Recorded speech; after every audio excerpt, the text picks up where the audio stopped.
আজকে শেয়ার করব রাঙালুর পান্তুয়া। সেজন্য এখানে 250 গ্রাম রাঙালু লাগবে।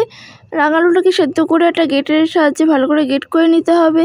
তার মধ্যে দিয়ে দিতে হবে 2 চামচ মতো আর কি ময়দা, আর 2টো এরকম ছোটো ছোটো প্যাকেট আমুলিয়া গুঁড়ো পাউডার দুধ, আর তার মধ্যে সাদা তেল সামান্য। তোমরা এখানে ঘি দিতে পারো, আর এলাচের দানা, এলাচের ভেতরে যে দানাটা সেটা দিয়ে এখানে দেখো ডোটা পুরো কমপ্লিট। এবার মিষ্টির আকারে গড়ে নিতে হবে। তো ভিডিওটি ভালো লাগলে লাইক, কমেন্ট, শেয়ার আর চ্যানেলটি সাবস্ক্রাইব করে দেবে। আর যারা ফেসবুক থেকে দেখছে ফলো করে দেবে।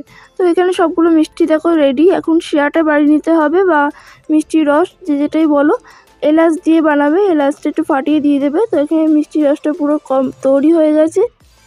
এবার মিষ্টিগুলো সাদা তেলের মধ্যে ভালো করে ভেজে নিতে হবে। আঁচটা কমিয়ে ভাজবে, নাহলে কিন্তু দেওয়ার সঙ্গে সঙ্গে লাল হয়ে যাবে। তো দেখো সব মিষ্টি ভাজা কমপ্লিট। এবার রসের মধ্যে দিয়ে দিতে হবে। তো পরের দিন দেখো কত সুন্দর লাগছে ভিডিওটা। এতটুকু দেখাচ্ছি, নেক্সট ভিডিওতে বাই।